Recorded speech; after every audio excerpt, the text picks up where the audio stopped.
avec nous ce soir pour décrypter les mouvements de la planète marché. À mes côtés en plateau, Franck Dixmier, directeur des gestions obligataires d'Allianz Global Investors. Bonsoir Franck. Bonsoir Grégoire. Bienvenue également à François Collet qui nous accompagne en visioconférence à distance ce soir. Bonsoir François. Vous êtes gérant obligataire chez DNCA Investments. Deux gérants obligataires. On va donc parler des marchés obligataires et de la macro, de l'inflation et des banques centrales. C'est le sujet pour nous pour ces 40 prochaines minutes. Intéressant parce que la semaine a été très riche en événements, avec bien sûr la communication de la Fed, des chiffres macro importants qui montrent quand même la photographie du premier trimestre aux États-Unis, en zone euro, et les dynamiques qui sont sous-jacentes aux chiffres de croissance qu'on a pu voir. Qu'est-ce qui vous marque d'ailleurs là? C'est quoi la leçon ou les leçons que vous retenez des indicateurs macro qu'on a pu avoir cette semaine aux États-Unis et en Europe, Franck? D'abord une confirmation d'une désynchronisation, une économie américaine qui se porte très bien, qui rebondit très fortement. Donc on n'a pas été franchement surpris par les chiffres, c'est ce qu'on attendait, mais ça se confirme. Et une Europe qui patine en fait, qui a souffert au premier trimestre de toutes ces mesures de restriction sanitaire. Donc là aussi c'est sans surprise, c'est réellement une confirmation. Intéressant quand même de voir un peu comment cette croissance s'est formée. Ouais. Aux États-Unis, une consommation qui ne nous a pas déçus. Vous parliez d'hédonisme du consommateur américain. Enfin, moi, sur les marchés, il y a deux thèmes que j'ai toujours en tête. Don't fight the Fed, donc ne pas se mettre en travers de la Fed, et ne pas parier non plus contre l'hédonisme du consommateur américain, qui a toujours prouvé qu'il était là. Mais c'est pas surprenant non plus. C'est à peu près 9% de PIB qui ont été distribués en chèques aux ménages américains. C'est absolument considérable, c'est de la vraie... Ça, c'est quoi? C'est au total tous les chèques envoyés? C'est ça? Ça représente à peu près 9% de PIB.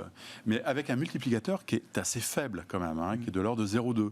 Donc on retrouve 2% de PIB qui viennent directement de cette injection monétaire. C'est de la vraie hélicoptère-monnaie qui avait été théorisée par Bernanke et quelques autres. C'est réellement des chèques qui ont été distribués. On les retrouve dans la consommation, mais on les retrouve aussi surtout dans le désendettement et dans l'investissement. Ouais. On les a vus notamment très présents sur les marchés actions. Ouais. Assez intéressant. En Europe, on voit que l'investissement reprend, notamment en France, et ça c'est plutôt une bonne surprise. On ne s'attendait pas à avoir l'investissement si haut. Plus de 2% pour l'investissement des entreprises françaises là, au premier trimestre. Et ça c'est un signe de confiance intéressant. Et ça veut dire aussi cette capacité à investir, ça veut dire aussi qu'on veut gagner en productivité, donc se mettre sur des meilleurs rails en termes de croissance potentielle. Donc ça, c'est assez intéressant. Comment on l'explique d'ailleurs parmi les facteurs atypiques de cette crise et de cette sortie de crise, effectivement, on voit une persistance de l'investissement. On n'a pas coupé autant que ce qu'on aurait imaginé dans une crise classique, l'investissement dans les entreprises. Aux États-Unis aussi, je crois que les chiffres du premier trimestre montrent que l'investissement des entreprises et le résidentiel toujours a été très solide. Comment vous l'expliquez, Franck ? Alors, il y a sans doute de multiples explications. Enfin, moi, j'en vois une assez évidente, c'est que je pense que toutes les mesures de soutien et ces soutiens via des prêts et toutes les garanties mises en place ont permis réellement de gérer cette phase de difficulté de solvabilité. De liquidité des entreprises. Donc, il n'y a pas eu de problème de liquidité, enfin pour la plupart d'entre elles. Bon, maintenant, il y a cet inconnu sur la solvabilité. Alors, je pense que cet investissement en hausse salue tous les plans qui ont été faits en termes de liquidité pour permettre le maintien de l'activité. Bon, se pose quand même pour un nombre assez important quand même d'entreprises. On parle de 8 à 9% des entreprises concernées par ces plans qui ont peut-être un problème de solvabilité. Donc attention, on n'est pas sorti non plus de l'ornière, là. On mettra du temps encore à voir l'ensemble des stigmates de cette crise, c'est ce qu'il faut comprendre, même si les marchés, eux, vont très vite, anticipent, et c'est leur fonction, et voilà, c'est pas le sujet de débat, mais les stigmates seront encore présents peut-être pendant longtemps. C'est évident, et vous savez, il y a pas mal de littérature économique qui lie l'endettement avec les perspectives de croissance, et donc plus vous êtes endetté, plus vous diminuez votre croissance potentielle. C'est valable pour les États, c'est valable aussi pour les agents économiques privés. Ouais. Donc là, il y a un vrai point d'attention. Ouais. François, qu'est-ce qui vous marque là dans la série de chiffres économiques dont on a pris connaissance cette semaine? On parle de croissance évidemment, on parle aussi des données d'inflation. Qu'est-ce qui vous a surpris éventuellement d'ailleurs dans ces chiffres qui sont difficiles à estimer, hein? L'exercice de prévision est très compliqué en ce moment. Ou est-ce que vous avez des points intéressants qui peuvent être soulevés, François? Non, effectivement, les chiffres qui sont tombés sont les chiffres relatifs au premier trimestre, donc on avait déjà une bonne vision à ce sujet-là. Ce qui est intéressant de noter, je trouve, ou en tout cas moi ce qui m'a surpris, c'est la décomposition du PIB américain et le fait évidemment que la consommation soit très forte. On a eu un chiffre qui est sorti finalement assez en ligne avec les attentes, mais ce à quoi on peut s'attendre, c'est avoir un deuxième trimestre qui soit significativement plus fort que le premier trimestre aux États-Unis. Quand on regarde la décomposition, le chiffre a été tiré à la baisse par deux facteurs principaux qui ont été d'une part le commerce extérieur. Bon, ça on est habitué évidemment avec les États-Unis à avoir une balance commerciale très déficitaire, mais également le niveau des stocks. Les entreprises américaines ont beaucoup déstocké au cours du trimestre, ce qui produit un effet mécanique à la baisse du PIB. Et ça, c'est plutôt de bon augure pour l'avenir. Si les entreprises américaines ont déstocké, c'est parce qu'elles ont fait face à une demande qui a été très importante. Et a priori, on devrait voir un restockage au cours du prochain trimestre. C'est vrai que les stocks, c'est quelque chose qui monte et qui baisse assez significativement d'un trimestre sur l'autre. Mais quand on a un trimestre de baisse, on s'attend souvent à avoir un effet de rattrapage le trimestre suivant. Et donc, avec ces chèques qui sont arrivés, une consommation qui devrait encore tenir de manière assez forte au cours du prochain trimestre, la poursuite de la réouverture de l'économie, le restockage qui devrait avoir lieu, en tout cas si les entreprises réussissent à restocker, ça laisse des perspectives de croissance encore très fortes pour le prochain trimestre aux États-Unis. Donc ça, c'est plutôt une bonne nouvelle. En Europe, pas grand-chose à dire de plus finalement. Ça évolue vraiment au gré de la pandémie, comme depuis un an, avec, on le voit, ces yo-yo entre les différentes zones économiques européennes. On l'a vu notamment avec la France qui rebondit parce que le confinement avait été plus important au cours du quatrième trimestre de l'année dernière. J'aurais tendance quand même à avoir un côté assez optimiste sur l'Europe. Je pense que le plan de relance américain va bénéficier à l'économie mondiale et pas uniquement à l'économie européenne. La consommation américaine va tirer l'ensemble des économies mondiales à la hausse. Ça va être un côté très positif pour nous. Il va y avoir leur démarrage également avec la fin des mesures de confinement, les progrès du programme de vaccination qui n'a finalement que 2 à 3 mois de retard par rapport au plan de vaccination américain. On est sur un rythme de vaccination qui est très important maintenant également en Europe. Et puis, un petit peu plus tard, on aura le temps d'en reparler peut-être tout à l'heure, le plan de relance européen qui va finir par arriver et qui offre des perspectives de poursuite de croissance pour l'année prochaine. Est-ce qu'il faut se méfier d'un risque d'entrave quand même sur ce phénomène de reprise, d'accélération de la reprise encore aux États-Unis, François, en lien notamment avec les pénuries et la pénurie principale peut-être de semi-conducteurs qui fait les gros titres de plus en plus. On est en pleine période de publication des résultats d'entreprise et on l'a vu quand même dans les conférences analystes. Alors l'inflation sous toutes ses formes ressort, le coût des matières premières, le coût des intrants, le coût de la main-d'œuvre, pourquoi pas. Et puis le phénomène de pénurie de semi-conducteurs, on a vu que ça commence à peser dans le discours des constructeurs automobiles, dans le discours y compris de géants de la tech. Apple n'en a pas souffert visiblement au premier trimestre, mais nous prévient qu'il y aura peut-être 2 à 3 milliards de dollars de ventes d'iPad en moins au cours du deuxième trimestre, et ainsi de suite. Est-ce que ça peut être quand même le petit grain de sable qui viendrait, je ne sais pas, créer de mauvaises surprises peut-être dans cette phase de reprise qu'on espère tous comme optimale d'une certaine manière, François? Finalement, on parle souvent effectivement de croissance potentielle et la croissance potentielle, c'est finalement la croissance de l'offre. Et aujourd'hui, on se rend compte que le plan de relance américain, qui est exclusivement tourné vers la demande, fait que la demande l'offre ne sera peut-être pas en mesure de répondre au stimulus très important qu'on a sur la demande. Donc oui, je pense qu'il ne faut pas extrapoler le rythme de croissance que l'on voit aux États-Unis au cours des trimestres actuels. Il faut avoir conscience que le plan de relance est un plan de relance qui est finalement de la dopamine de très court terme. Qui sert la demande, mais qui ne fait absolument rien sur l'offre. Et donc, finalement, je pense que il serait très délicat d'extrapoler ce cycle de croissance aux États-Unis. On a vu un précédent cycle économique qui était très très long. On en parlait en 2018 en se disant qu'on était sur un des cycles les plus longs de l'histoire de l'économie américaine. Je pense que là, on va être sur un cycle qui va être très différent. Il est beaucoup plus rapide que le précédent, qui était un des plus longs mais un des plus lents. Là, on est sur un des plus rapides, mais on sera possiblement sur un des plus courts. En tout cas, le pendant qu'on devrait voir à la rapidité de la reprise. Parce que qu'est-ce qui va se passer ? Il va se passer que ces pénuries qu'on voit sur les semi-conducteurs, mais les semi-conducteurs, c'est la partie émergée de l'iceberg. On a également des pénuries sur le bois. Il faut avoir en tête qu'aux États-Unis, la construction repart assez fortement.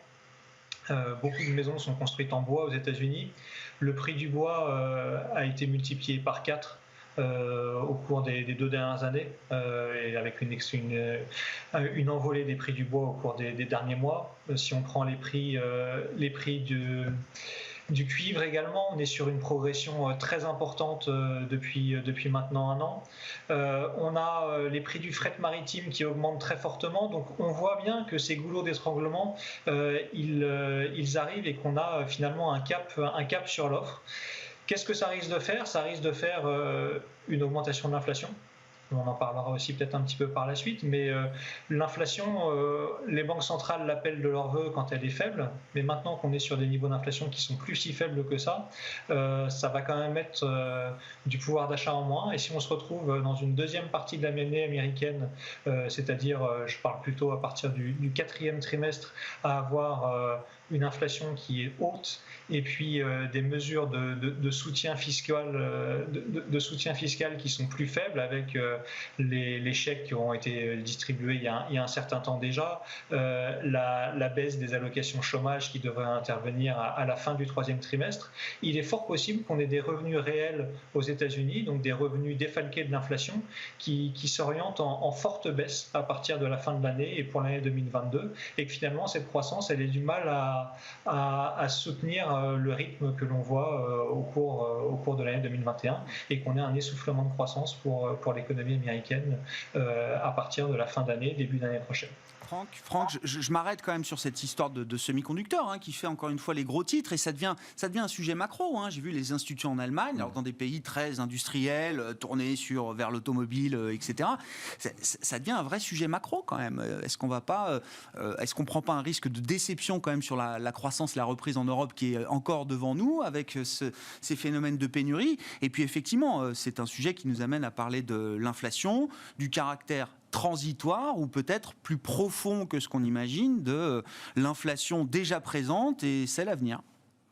Oui, alors, sur le semi-conducteur, je ne suis absolument pas un expert là-dessus, mais ça fait partie effectivement des grains de sable. Et il faut pas s'imaginer qu'on puisse repartir et retrouver les niveaux de croissance et le sentier de croissance qu'on avait avant crise rapidement. Et quand vous regardez en fait ce qu'ont anticipent les grands organismes de conjoncture, c'est que les États-Unis retrouveront le sentier de croissance, donc là, non seulement le niveau de croissance qui prévalait avant la crise, mais aussi la croissance qu'on a perdue par rapport à la tendance, seulement à la moitié de 2022. Donc on a encore, grosso modo, un an devant nous aux États-Unis, mais c'est 2 ans en zone euro. Donc cette crise, elle va laisser des traces. Alors, c'est vrai qu'il y a eu des moyens absolument considérables mis en œuvre, avec un policy mix extrêmement agressif aux États-Unis, légèrement moins en Europe, mais qu'on explique aussi par l'existence de ces fameux stabilisateurs automatiques qui n'existent pas réellement aux États-Unis. Mais voilà, on en a encore pour 2 ans. Oui. On en a encore pour 2 ans en Europe pour retrouver le sentier de croissance. Et je suis complètement d'accord avec l'analyse sur le profil de croissance qu'on peut anticiper sur 2021-2022. Bon, on le voit, 2021, ça va être 6,5% de croissance à peu près aux États-Unis, 4% probablement en 2022. Donc on a ce phénomène de rattrapage aux États-Unis. Mais ce qui va réellement faire 2022, ce sont les créations d'emplois. Donc on est sur un rythme de 900 000 créations d'emplois par mois. C'est absolument considérable.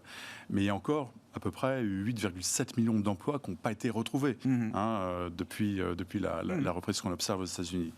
Et c'est là que le bas blesse, et c'est là l'objectif central en fait de la Réserve fédérale. Ouais. Et donc, faisons le lien, allons-y. Le caractère transitoire de l'inflation et la réserve d'emploi aux États-Unis, ce sont les deux arguments très forts de Jérôme Powell, de la Réserve fédérale américaine, pour nous dire, c'est ce qu'il nous a répété encore cette semaine, qu'il n'était même pas temps encore d'engager officiellement la discussion sur une réduction graduelle du soutien quantitatif, le fameux tapering. Comment vous comprenez ce message à ce stade de l'année de la reprise économique américaine? Est-ce que c'est une position solide, très solide, qui peut durer encore du côté de la Fed, ou est-ce que c'est une position qui devient un peu plus challenging? Plus le temps passe, plus cette position va devenir effectivement challenging, parce qu'il y a une dimension de risque qui est attachée à ça. Donc on a un discours extrêmement dovish, qui est extrêmement rassurant pour les investisseurs à court terme. C'est exactement ce qu'on veut entendre. On est habitué à la liquidité banque centrale, et on s'en accommode très bien. Et vous remarquez que les marchés apprécient, que ce soit les marchés actions aux États-Unis, au plus haut sur Nasdaq, ou les marchés de taux se sont stabilisés peu entre deux eaux sur des niveaux autour d'1,60 sur les taux d'emprunt d'État américains à 10 ans.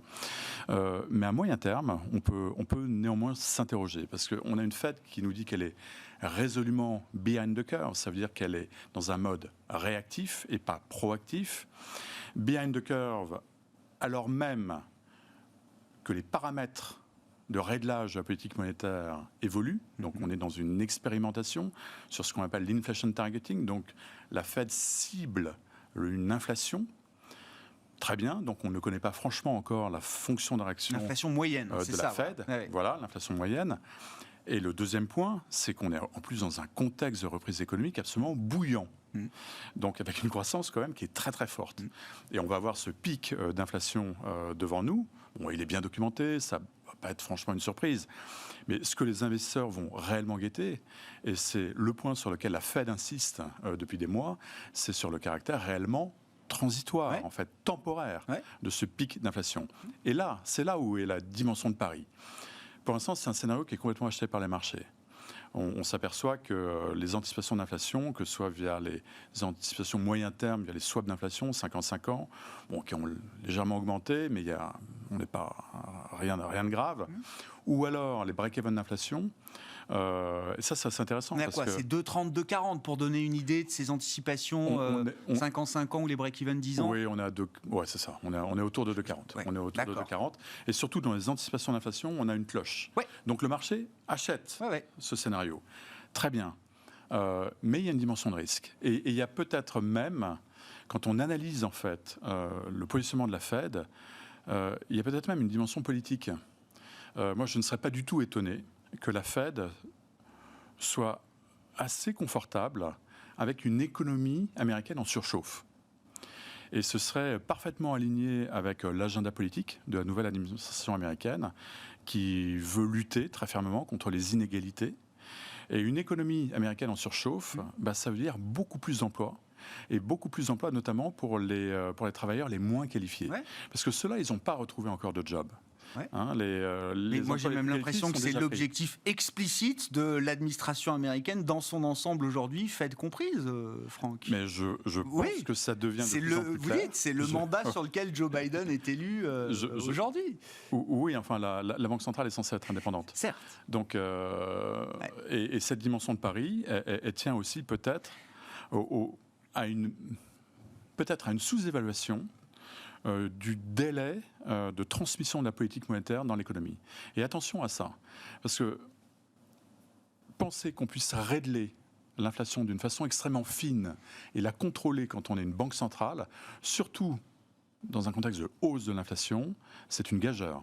Et c'est un vrai défi. Comment on peut expliquer le chemin, justement, sur cette idée de risque, peut-être de pari risqué? Parce que, vous le dites, il y a plus de 8 millions de jobs, et j'imagine que si on regarde peut-être le marché du travail élargi, c'est peut-être 10 millions encore qui manquent.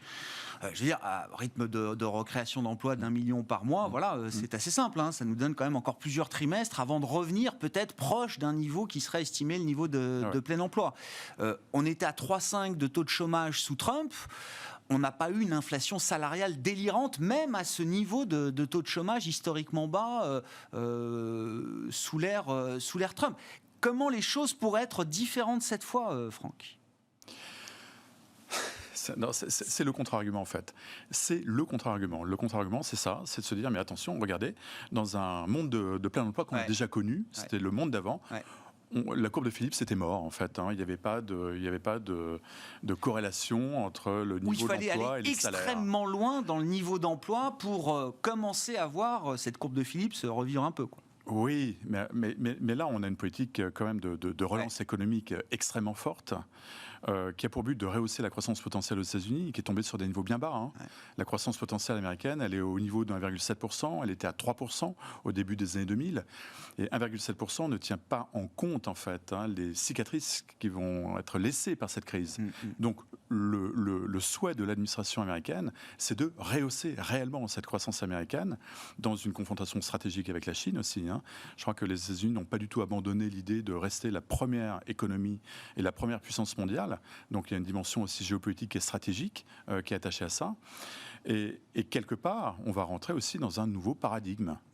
Et on peut aussi penser que ce policy mix extrêmement agressif va accompagner l'économie américaine pendant un certain temps. Donc avec une certaine pérennité. Alors certainement pas sur le même niveau de réglage, parce qu'on est quand même très très loin là, dans la politique budgétaire, dans la politique monétaire. Mais on peut imaginer, compte tenu de la dimension stratégique qui est attachée à cela, qu'on rentre quand même dans un autre paradigme. Et donc si c'est un risque, effectivement, c'est un risque qui doit être pris en compte par les marchés. Même si ce n'est pas le scénario central, ce risque, il doit se matérialiser quand même dans les marchés. Oui, alors tout ça, c'est beaucoup de conjectures quand même. Il y a beaucoup d'interrogations, il y a beaucoup d'hypothèses là-dessus. Mais c'est vrai que les marchés sont extrêmement sereins et confortables. Et il faut faire attention, on n'est pas à l'abri d'une erreur de politique monétaire. Bon, François Collet, alors voilà, encore une fois, 2 gérants obligataires, et vous faites très attention aux risques, effectivement, l'inflation, le retour de l'inflation. Ceux qui vous écoutent dans l'émission, François, savent que vous êtes effectivement sur l'idée que ce risque doit être pris en compte par les marchés. Est-ce qu'il est correctement pris en compte aujourd'hui par les marchés ? Et puis même question, comment est-ce que cette fois ça pourrait être différent avec encore 8-10 millions de réservoirs d'emploi aux États-Unis, des cicatrices peut-être à prévoir de cette crise de manière durable? Pourquoi est-ce que cette fois ce serait différent ? Oui, bon, ce qui est différent, c'est le policy mix qui est mis en place, c'est-à-dire qu'on fait, comme le disait Franck, des expérimentations qui n'ont jamais été faites par le passé. On arrive à des niveaux de dette qui sont tout simplement gigantesques. Que les seules fois où on a vu des augmentations de niveau de dette publique de ces ordres-là, c'était pendant les phases de guerre, et ça s'est toujours fini par de l'inflation pour venir gommer en partie le fardeau de la dette. Donc ça c'est la première chose, mais c'est quelque chose de long terme. Après, sur le plan conjoncturel, ça va être assez difficile. Je pense que le challenge de la Fed de réussir à relancer à la fois l'inflation et l'emploi va être compliqué, parce que relancer l'inflation, et pas uniquement de manière transitoire, c'est réussir à enclencher la boucle prix-salaire. Et ça va quand même être difficile si les salaires augmentent pour les personnes les moins qualifiées de retrouver un emploi. Si vous augmentez le coût du travail à $15 de l'heure, comme souhaite le faire l'administration américaine sur notamment les entreprises qui ont des contrats avec l'administration fédérale, ça va être beaucoup plus difficile pour ces entreprises d'embaucher, et donc plus difficile pour les salariés peu qualifiés de retrouver un emploi. Donc je pense que ce double objectif va être difficile. De ce côté-là, ça va pas être évident pour la Fed. Après, ce que je partage aussi, c'est sur le fait que si on a effectivement une inflation qui monte, ça risque. En théorie, c'est très facile de limiter l'inflation pour une banque centrale. Il suffit de remonter ses taux, il suffit de provoquer une récession. Ça a déjà été fait par le passé aux États-Unis, ça a déjà été fait par le passé en Allemagne après la réunification. C'est fait de manière assez régulière dans certains pays émergents. Néanmoins, c'est toujours plus facile pour un banquier central d'être vu comme le Père Noël que d'être vu comme le Père Fouettard. Et là-dessus, pour l'instant, les banquiers centraux sont tous dans le rôle du Père Noël. On a vu en Turquie le chef de la banque centrale turque justement remonter ses taux et faire endosser ce costume du Père Fouettard. Bon, il n'a pas fait long feu finalement, il a été licencié assez rapidement. Je pense que ça va être beaucoup plus difficile pour les banquiers centraux de faire justement cette inflexion qu'on attend, et c'est pour ça qu'elles seront effectivement très en retard sur les niveaux d'inflation. Bon. Très en retard dans votre esprit, là, François, pour les décisions qui seraient à prendre au cours de l'année 2021 du côté de la Fed. Je ne sais pas, est-ce qu'il y a un calendrier ? Est-ce que oui, il y aura à un moment une annonce cette année d'une réduction très progressive de la politique de bilan, Je ne parle même pas de hausse de taux qui sont dans le marché peut-être pour fin 2022, début 2023. Mais déjà, la première séquence de acheter un petit peu moins que 80 milliards de trésorerie par mois, est-ce que vous la voyez cette année, François ? Oui, concrètement, je pense que ce sera annoncé au courant de l'été, peut-être même au mois de juin. On verra. Certains membres de la Fed ont parlé du fait que d'un taux de vaccination entre 70 et 75% de la population américaine pour commencer à évoquer le sujet du tapering. Donc c'est quelque chose qui devra arriver au cours de cet été. On a certaines banques centrales qui ont déjà commencé à le faire. La Banque du Canada, la semaine dernière, a annoncé le début du tapering, donc la réduction de ses achats qui était fait à un rythme de 4 milliards par semaine à un rythme de 3 milliards par semaine à partir de la fin du mois d'avril. La Banque de Nouvelle-Zélande a également commencé son tapering depuis déjà quelques temps. Ça fait déjà 2 mois qu'ils le font de manière toutes les semaines. Ils achètent un petit peu moins que la semaine précédente de titres du gouvernement néo-zélandais. Donc la BOE devrait l'annoncer possiblement la semaine prochaine ou au mois de juin. Donc on voit un changement de discours de l'ensemble des banquiers centraux, mais c'est sûr que le gros morceau, c'est la Fed. Et c'est là que c'est la Fed que tout le marché attend. Je pense qu'ils devraient quand même l'annoncer ou commencer à discuter de ce sujet-là, ou dire qu'ils en discutent lors de la réunion du mois de juin, au plus tard au cours de cet été, et que le tapering devrait commencer à être effectif soit en toute fin d'année, soit en début d'année 2022. Et comme ils ont bien annoncé qu'ils prépareraient le marché à ça, il va falloir qu'ils commencent à l'annoncer de toute façon au cours de l'été. Franck, je ne sais pas, est-ce qu'il y a des nuances sur le calendrier chez Allianz, là, le calendrier qui est présenté par François, ça vous paraît cohérent ? Et est-ce que la Fed a les capacités aussi à déconnecter la séquence de réduction de son bilan, enfin des achats qu'elle met au bilan aujourd'hui, de sa politique de taux, qui reste quand même aussi un outil de politique monétaire avec des taux à zéro aujourd'hui. C'est vrai qu'on est très attaché au tapering, mais ce qu'il faut voir, et ce qui va réellement impacter les marchés, c'est la politique de gestion du bilan qui va suivre. Parce qu'en fait, dans une politique d'achat de titres, au-delà d'un certain seuil d'accumulation de titres au bilan d'une banque centrale, c'est pas tellement les flux qui comptent, mais c'est le stock. Et c'est le réinvestissement du stock qui peut être très supérieur. Plus le réinvestissement soit important. Exactement. Ouais. Donc, mais néanmoins, c'est un rendez-vous évidemment pour les marchés. On a tous en tête 2013, pardon. Mais justement, est-ce que j'ai l'impression que ça n'a rien à voir avec 2013 ? On en parle tous les jours, on parle que de ça. 2013, c'était une grosse erreur de politique monétaire.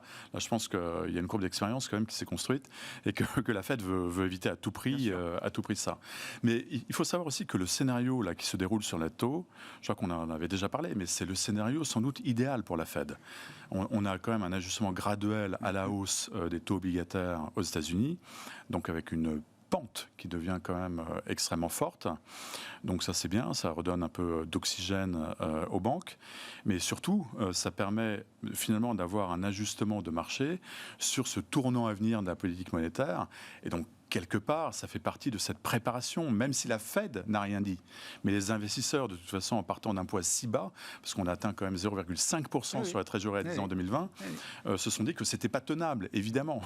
Et on peut se dire aussi qu'un niveau actuel de 1,6% sur la trésorerie 10 ans, dans un contexte de croissance nominale aux États-Unis qui va flirter avec les 9% cette année, c'est pas non plus très très aligné, très très cohérent. Donc il y a encore sans doute un petit peu de chemin à faire sur l'ajustement à la hausse des taux longs, mais plus les taux longs auront corrigé, et finalement plus ce tapering devrait passer sans trop de mal. Enfin, c'est sans doute aussi le calcul de la Fed. Bon.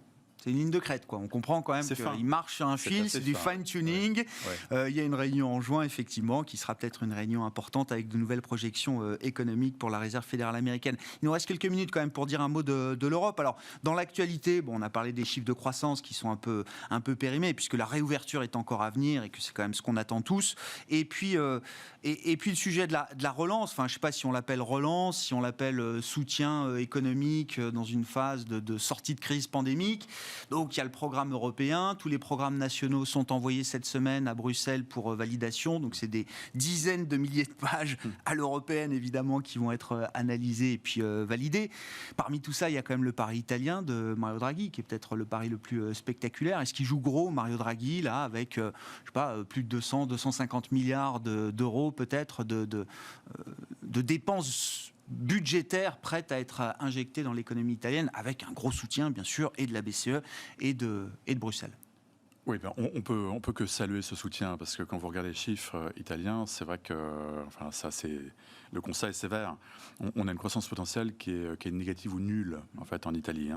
Donc tout l'enjeu, effectivement, de ces plans, c'est de créer les conditions pour recréer de la croissance potentielle en Italie. Et ça, c'est absolument majeur. Mais il en va de l'intégrité de la zone euro, en fait. Puisque, enfin, on voit tous les débats autour de cette hétérogénéité de la zone euro qui s'est accrue à l'occasion de la crise. On n'avait pas besoin de ça. Donc, on a eu vraiment une espèce de catalyseur là, des divergences structurelles au sein de la zone euro qui est à l'œuvre. Donc, ces plans-là sont évidemment bienvenus pour essayer de redonner des perspectives de croissance à l'Italie et pour éviter un débat très très délicat, très très dur sur quelle est la rationalité d'avoir une monnaie unique dans une zone euro aussi hétérogène. On a toujours jeté un voile pudique là-dessus, enfin on le sait, ça fait partie quelque part du péché original, mais parce que l'euro était surtout un projet politique. Mais si on veut pérenniser l'euro comme monnaie unique d'une zone intégrée, il faut effectivement se donner les moyens de rehausser la croissance potentielle dans les pays qui en ont vraiment besoin. Est-ce qu'il a un peu de temps devant lui, Mario Draghi, ou est-ce qu'il faut qu'il y ait quand même des résultats visibles, rapides ? Est-ce qu'encore une fois, c'est un plan qui va porter ses fruits rapidement, ou est-ce qu'il va falloir attendre des années peut-être avant de constater a posteriori les effets d'un plan de réforme aussi, Il y a un peu les deux dans cette histoire italienne. Tout ça va s'étaler dans le temps, c'est absolument évident, mais c'est aussi un choc de confiance énorme. Ouais. Et Draghi incarne la confiance. Sa personne même incarne la confiance, à la fois dans son pays, mais aussi au sein des institutions européennes, et au-delà. La BCE le suit ou pas ? Est-ce que dans les achats que réalise la BCE, est-ce que l'Italie fait partie des pays qui sont surveillés, soutenus, très soutenus par la politique de la Banque Centrale Européenne ? Oui. Alors, il y avait une petite faute là, dès le départ de Christine Lagarde au début de son mandat, quand elle a dit qu'effectivement on ne regardait pas les spreads. En fait, bien sûr, la BCE regarde les spreads, bien évidemment, parce qu'elle lutte, pour employer ces termes, contre la fragmentation financière. Ouais. Donc ce qu'elle veut, c'est que la politique monétaire ait le même impact et la même bonne transmission dans tous les pays de la zone euro. Et donc le niveau de refinancement des différents pays, c'est un élément clé pour la bonne transmission de la politique monétaire. Donc c'est très important. Et vous constatez que les spreads de l'Italie contre le Bund notamment, c'est plutôt stabilisé sur des niveaux bas historiquement. Donc ça marche plutôt pas mal. Moi je constatais, mais de manière très microscopique, que c'était peut-être un petit peu écarté ces derniers temps. C'est écarté de 20 BP par rapport au plus bas, mais enfin le plus bas était un plus bas assez remarquable. Donc c'est pas un signe de défiance, il ne faut pas prendre ça comme un signe de défiance. Je pense pas, là vous prenez votre loupe là. Oui, il faut que je range le microscope. Pour conclure avec vous, peut-être François, sur l'Europe, et vous nous le disiez dès le début de l'entretien, que vous étiez plutôt positif sur l'Europe. Alors comment est-ce que ça s'exprime ? Qu'est-ce qui fonde votre optimisme sur l'Europe ? François, est-ce que l'Italie, Mario Draghi, encore une fois, c'est peut-être le plan le plus audacieux, le plus spectaculaire pour un pays qui est jugé comme étant le perdant structurel de la zone euro? Je pense qu'il y a deux choses en fait sur lesquelles qui fondent mon optimisme, ou plusieurs choses. Le rattrapage, bien sûr, de l'économie européenne qui va avoir lieu avec le retour de l'ouverture des économies. Ça, c'est le premier point. On peut citer également un alignement des planètes sur le plan politique, avec, quand on prend tous les pays européens, on a des gouvernements qui sont très largement pro-euro, même en Allemagne, où finalement le pays qui est gouverné par la CDU, on voit que la CDU a mis beaucoup d'eau dans son vin. On est loin du temps de la crise souveraine grecque où on voulait faire payer les Grecs. La CDU a mis beaucoup d'eau dans son vin, et puis leur principale force d'opposition politique, qui est au coude à coude avec eux maintenant, ce sont les Verts, qui sont ouvertement europhiles. Aux Pays-Bas également, on a eu des élections qui sont un petit peu plus, qui laissent un petit peu plus la main libre, le champ libre au Premier ministre néerlandais. Et donc je pense qu'on a vraiment un temps politique favorable pour une poursuite de la construction de la zone euro, pour une poursuite de l'intégration fiscale européenne qui a fait une belle avancée l'année dernière, ce mouvement hamiltonien dont on a parlé. Je pense qu'il peut se poursuivre encore au cours des 6 prochains mois. Ça, c'est quelque chose d'important à avoir en tête. Et puis ensuite, l'autre chose, on en parle peu du plan de relance européen, parce que effectivement, il va avoir lieu principalement à partir de 2022. L'Union européenne va commencer à emprunter sur les marchés cet été, et puis elle va débourser l'argent petit à petit dans la deuxième partie de l'année qu'elle va distribuer aux pays qui l'utiliseront a priori à plein entre 2022 et 2026. C'est quand même 150 milliards d'euros par an. C'est 1% du PIB européen par an. Alors, c'est toujours difficile d'avoir une idée du multiplicateur qu'on peut attendre, mais ça pourrait doper la croissance européenne de l'ordre de 1% entre 2022 et 2026. Et quand on voit qu'on part d'un niveau qui est relativement faible sur la croissance européenne, ça pourrait nous laisser envisager une croissance en 2021 qui va être forte, une croissance en 2022 aussi qui va subir le rattrapage. Mais au-delà de ça, on aurait sans doute une croissance européenne aux alentours de 2%. 1% de potentiel plus 1% supplémentaire lié à ce plan de relance européen. Donc moi j'ai plutôt tendance à voir les choses du côté optimiste sur la zone euro pour les prochaines années. Mais je crois qu'on va rester sur cette note d'optimisme concernant la zone euro. Merci beaucoup messieurs. Merci d'avoir été avec nous pour Planète Marché ce soir. François Collet qui était en visioconférence, gérant obligataire chez DNCA Investments, et Franck Dixmy à mes côtés en plateau. Merci Franck d'avoir été là, directeur des gestions obligataires d'Allianz Global Investors.